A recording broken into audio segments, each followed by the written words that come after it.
Good afternoon, my dear panelists. It's good to have you here.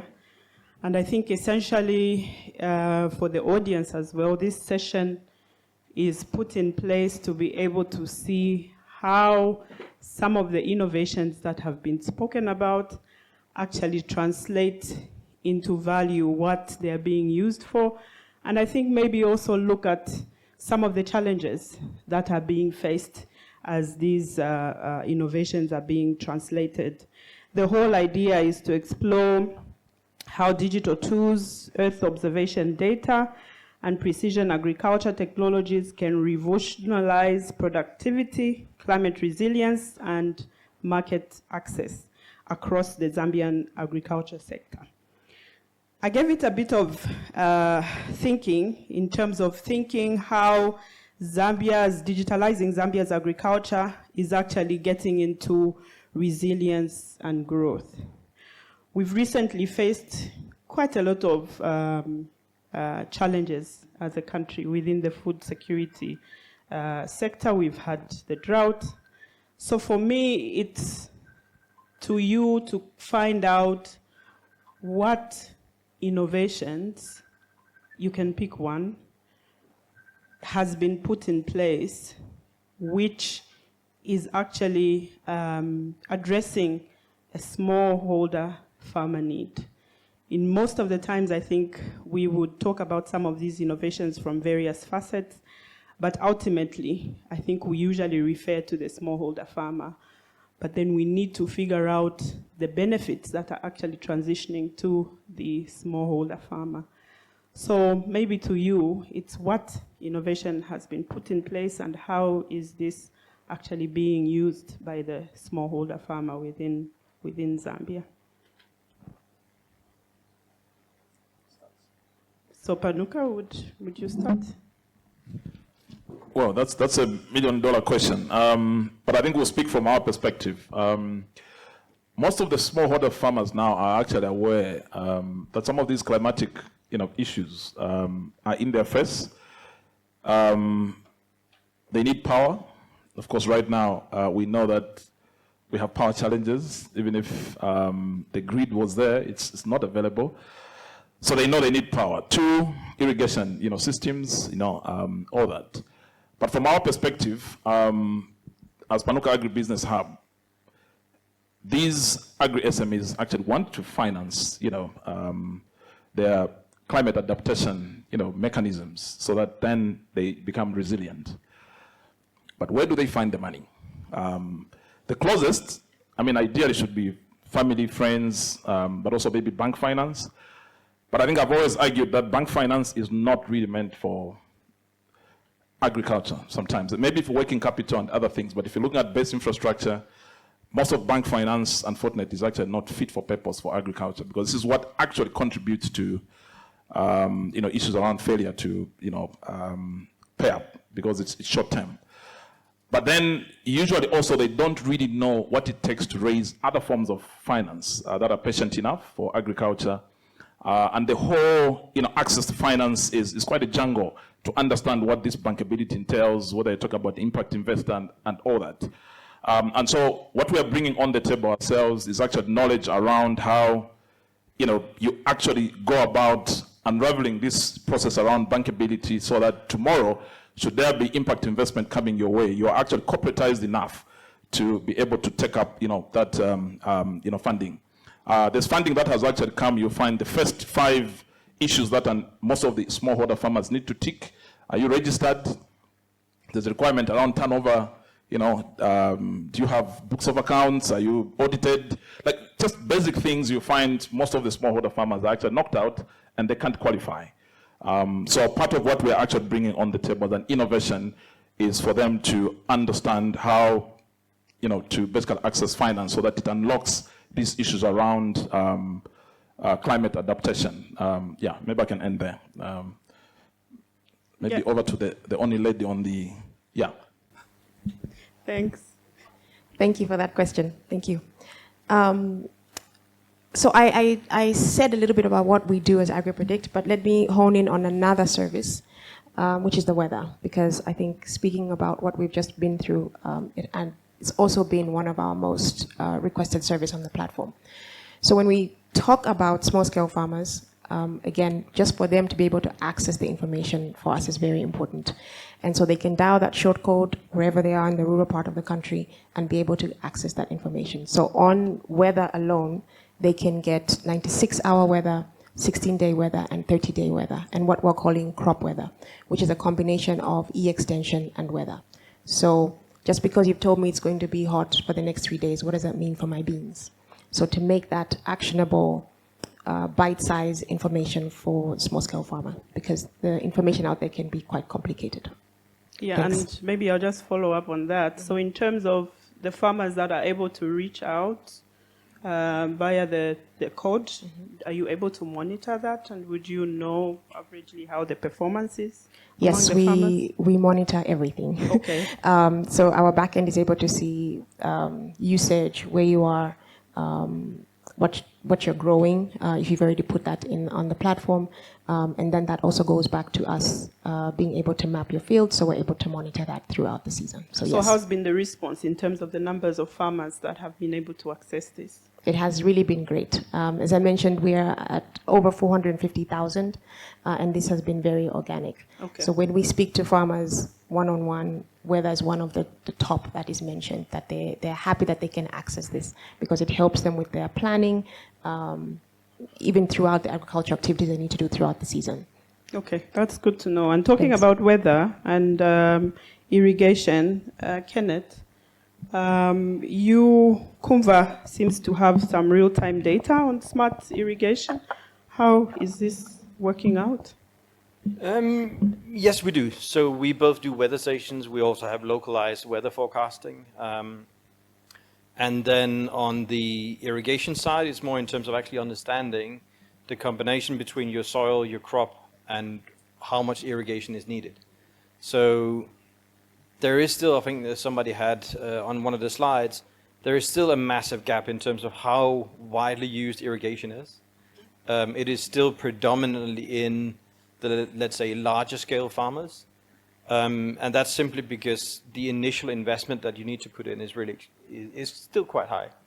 And in a lot of places, you will still need to have a water source where you can draw the water from. Or you need to, let's say, do something in terms of a small dam. Again, we're talking investment. So for the smallholder farmers, they're always sort of caught in this cycle where, yes, the solution might be there, whether it's technology or even without technology, the financing aspect is still one of the key aspects that everybody is struggling with. So even though that we have technology that means that we can automate the irrigation, we can measure the soil moisture, we can combine that with what is needed for the specific crop so that you don't waste the water, we still need the irrigation system to be there in the first place. And that makes it really difficult. So sometimes it's not so much in terms of thinking technology, thinking apps and all this stuff.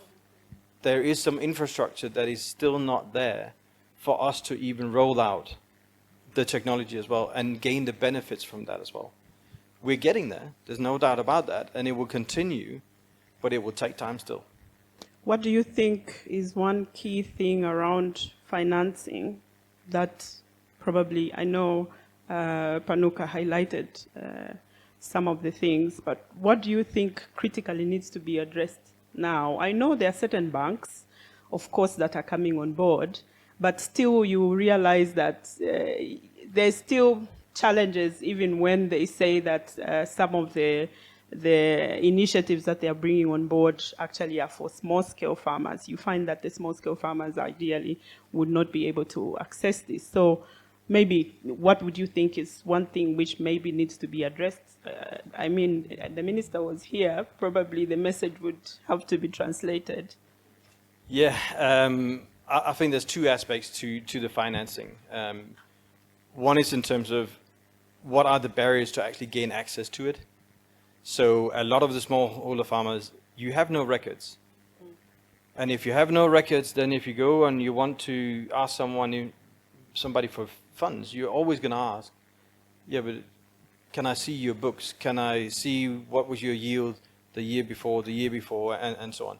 Without that, it just becomes really difficult. And then on the flip side of that, you have the price of capital as well. It's not free to borrow money. And so you need to even incorporate that into any business plan that you do. Yes, you might get a loan, but the loan comes with certain terms and conditions, including interest. And unfortunately, a lot of the loans here are really expensive when you look at interest as well.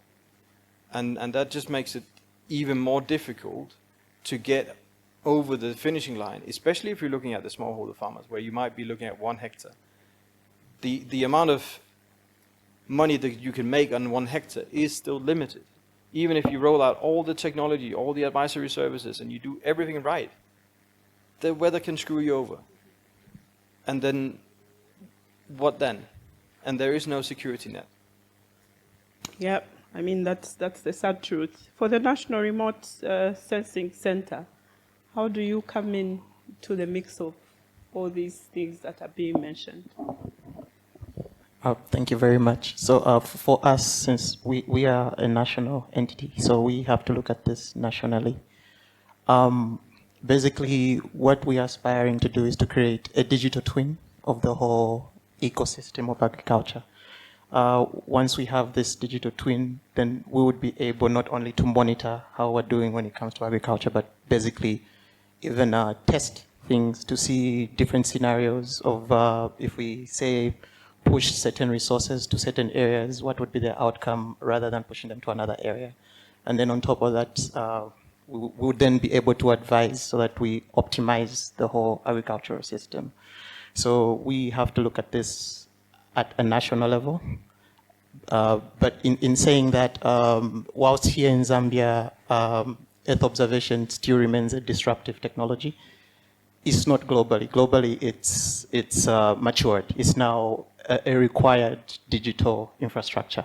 But here in Zambia, it's still quite disruptive. So there's still a bit of work that needs to be done for this kind of technology to be taken up and be used widely. Thank you. And what are some of the challenges that is making it to be disruptive? Why are we not getting there? Well, for one, a lot of people in Zambia do not know about Earth observation. For instance, if I say I work at the National Remote Sensing Center, the first response I get is, you make remote controls. So it's for one, the biggest challenge is that a lot of people actually don't know about remote sensing and the capabilities that are there. And unfortunately, us not knowing and the technology is progressing. For instance, you've got the low Earth orbiting satellites now. They are everywhere, and they are giving information at a very fast rate. In advanced economies, they get this information quite regularly. But here in Zambia, we're still struggling with implementing this in our systems. Good. TRL, with what has been brought out from the National Remote Sensing Center, with advanced space technology where you are operating from, what is your take? What needs to be done, particularly from your end? What are some of the things that you think probably need to be brought in? And since we have NRSC here, they would be able to maybe take those on board. Thank you very much. I will speak technology-wise, but also will come a little bit on the user side. I will speak about 3 aspects. One is what we call customer desirability. When I talk about that, I refer to the smallholder farmers knowing what they need. And sometimes you'll find they really don't know that they need data, or they need insights about their farms. So that gives an assignment that we need to invest in awareness, invest in this form of education to make sure that the smallholder farmers know what they need, because it's still latent to them. It's still unmet. So that's the customer desirability side. Second is technical feasibility. which is the side where TR Space is currently focusing on. We're trying to invest in satellite infrastructure, space infrastructure, making satellites. But also, one satellite is not going to be enough. You need many satellites to make constellations and increase the revisit time so that it can make sense for remote sensing and Earth observation activities. And doing that, there is also an aspect of finance that will come in that some people are talking about here. When it comes to finance, what comes first? Is it the financier who is going to be interested first, or it's going to be the innovator or the implementer who is going to attract the financier? So it becomes like a chicken and egg exercise. But from our aspect, what we do, we say we just put things staged. We look at the level where we are and know who to approach. For instance, at the early stage of anything, development of anything, you need government to act as a financier. They need to subsidize most of the things because early stages are very risky. Financiers are not going to find interest in the early stages of whatever projects. So what we do as TR Space, we try to also take risks with the investors we have, but also work with governments to make sure that the government itself is ready to invest and put the infrastructures needed there. But simultaneously, we need to prepare the market, making sure there is awareness, so that if the infrastructures are there, if the tools are there, then the market is going to be ready to use it. So the third aspect is business viability. So talking of business viability, we're talking about how many farmers are out there, how many are going to use these technologies, these infrastructures, because if it's not going to be the bigger scale, then it's not going to make business viability. So we need to make sure we're going to reach many farmers, and they are going to have the bigger land utilized, and this in the end is going to make business viability of the technologies and the services you're talking about. Thank you. Yeah, so there needs to be increased production also on the part of the farmer for them to have a business, case which would be able to be supported. In line with that, Muya, what are some of the innovations that Kabi has, which they are working with the smallholder farmers on? Okay, thanks, Doc. So Kabi has a project called PlantWise Plus, and under that there are three major pathways. So there's pest prevention, pest preparedness, and farmer advisory. So under the farmer advisory, that's where our digital tools come in. So under the digital tools, they can be categorized into three once again. So we have Kabi Learning, we have crop protection, and we also have crop information and management. So under crop protection, we have what is known as the crop sprayer app. So this app is one that we actually teach our partners as well as our farmers to use. It's an app that you can download on any Android phone, and then you can put in your information of your field and the pesticide that you want to use, and it to give you accurate information on how to actually manage your field in that regard. So this one also reduces pesticide risk reduction, which is one of Kabi's major focus points. And then we also have PlantWise fact sheet app, and under that app, you can download it as well. Use that app.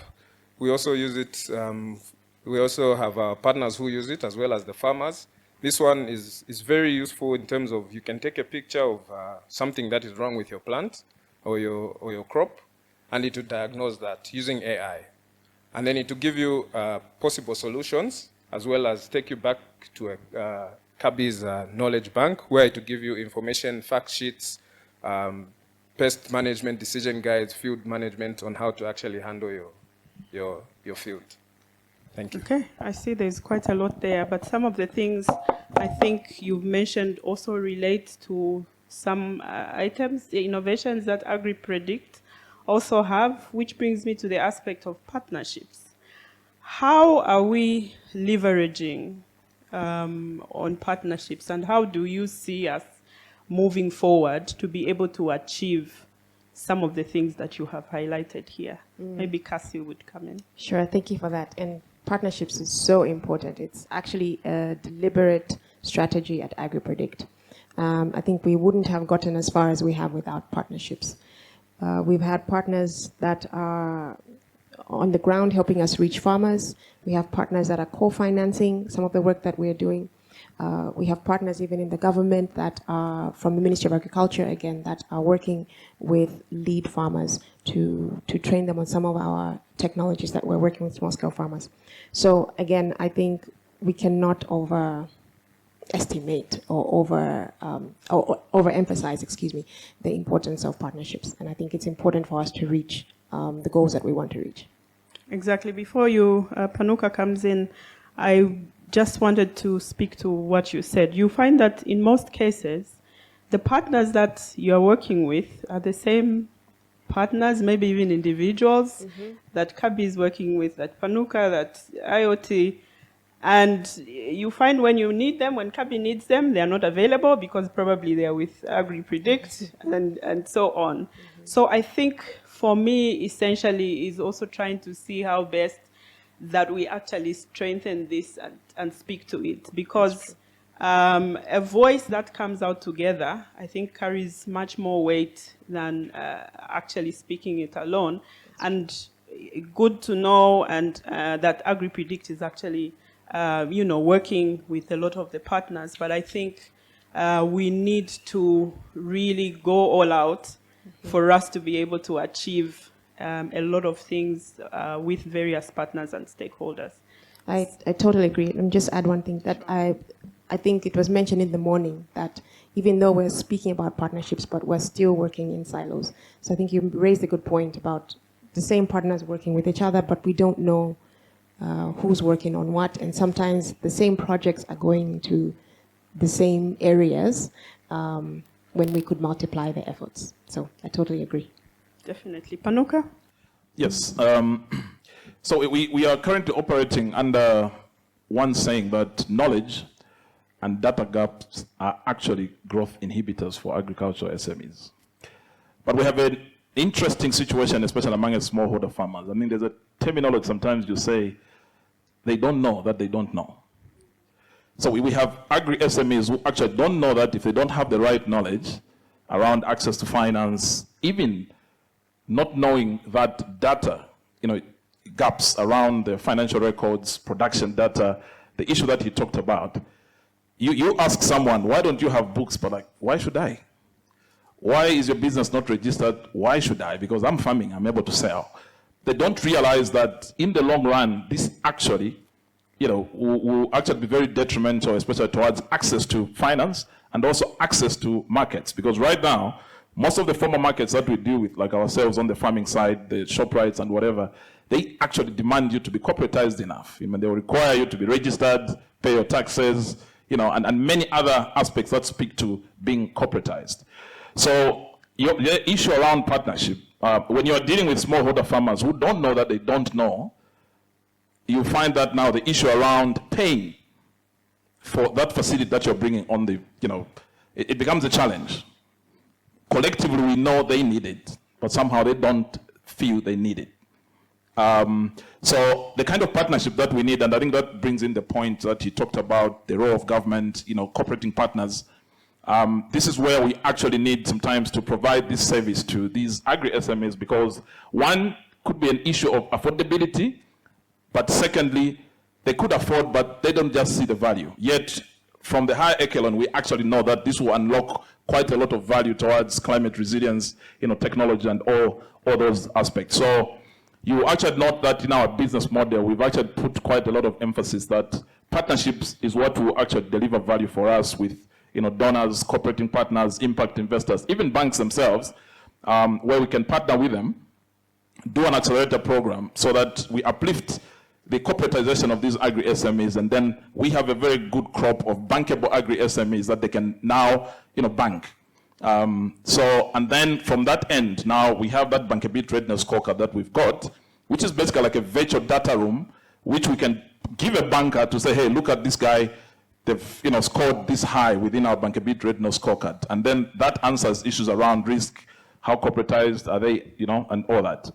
So we really need those kind of partnerships on those two fronts, because we're dealing with smallholder farmers who don't know that they don't know, but we know that this will actually deliver quite a lot of value. Thank you. Exactly. So I've been in the field, and you find the farmer is the one that is even explaining to you in scientific terms of aspects around biopesticides, for example. And then they don't, I think, know that they actually know, like you say it, and the value of the knowledge that they actually have, and that they could actually monetize it. Because that is something that they can use to be able to offer services, for example, service delivery even within their communities. So I think the point of awareness, information dissemination, because this speaks to the aspect of digital literacy. But then also earlier today, I think from the ministry, there was also a mention of a technical committee, working group or technical committee. I think that will also be valuable in putting these points across for the ministry also to know where there are specific gaps and maybe ideally what needs to be done within the priority areas as such. Now, in terms of the various innovations that we looked at, and I want to come to NSC, there was a lot of talk around drone technology and so on. Who regulates the drone use and so on, and what is the remote sensing center's role in this and managing whatever is happening in that space? Thank you very much. So the drones are regulated by the Civil Aviation Agency.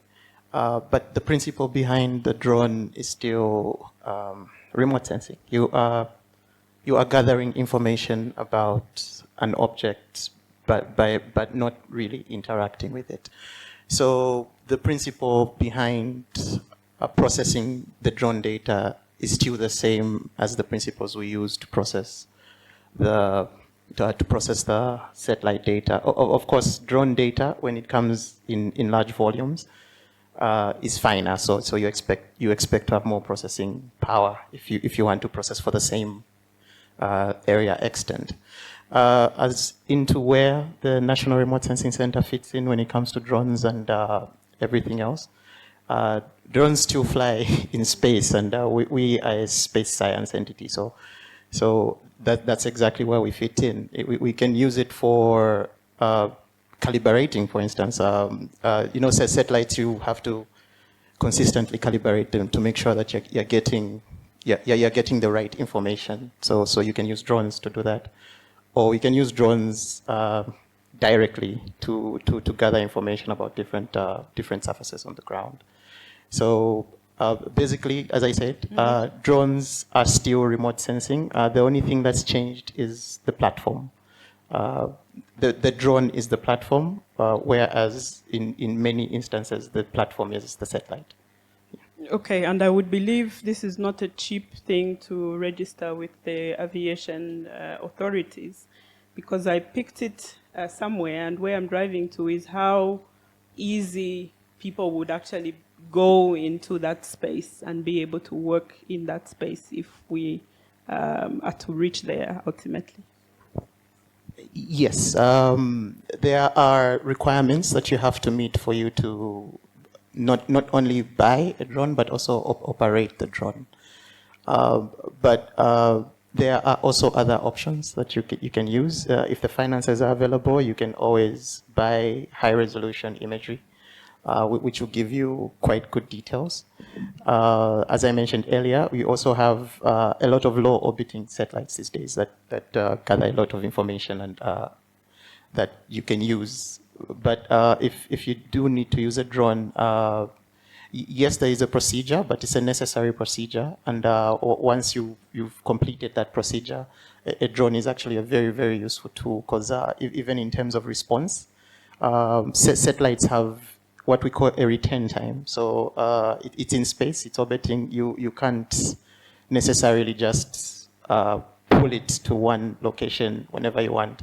But in terms of a drone, you could carry your drone, go to an affected area and launch your drone and gather that information. So this is really a powerful tool that a lot of people need to start using. Okay, that's good to know. I think there also needs to be quite some information dissemination messages that should be coming from the center, because I would believe or assume there's quite a gap also within the agriculture sector in people understanding how that space actually operates. And talking about the same, TRIL space, maybe give me a specific example of how you've integrated hyperspectral satellite data, where you combined it with AI, and you were able to do a certain predictive intelligence for crops. Okay. Thank you very much. And I'll even a little bit link it to the drone the US has been talking about. So we manufacture satellites, but these satellites, of course, have different subsystems. And part of the subsystems, there are payloads. We can have different types of payloads. So hyperspectral camera is one of the payloads. And it has a higher capability in terms of sensing than even multispectral camera. But regarding AI, how do we apply this? So we apply AI both on board the satellite and also on ground, and how and why do we need to do this? So, for instance, regarding image capturing, satellites without onboard processing capacity of these images will give you 1,000 of images and poor and good images. But when you have the satellite with onboard processing capabilities, you can apply AI capabilities in filtering the images and choose the best quality that the users on ground need and send those. So it reduces a lot of things, reduces time for people on ground, it reduces the work they would put in doing the cleaning and getting the best images they need. And also, of course, it helps even regarding the communication. You don't need the receiving bigger receiving capabilities to accommodate 1,000 images. You only need to get the images you need to use. So regarding the ground segment, we use machine learning capabilities to the trained models to do analysis of these images. And this is part of what Kumva also does to help people get insights easily. So normally they would sit there as geospatial data analysts, use these softwares like QGIS, ArcGIS to do analysis manually. But thanks to AI, because it simplifies work and you can easily get to insights you need. Regarding integration of drones, as he was mentioning, satellites will give you, the bigger view of the ground, but satellites brings in the higher resolution, and it's needed sometimes. So satellites are good at detecting, but drones are good at identifying. You can exactly know what that thing is.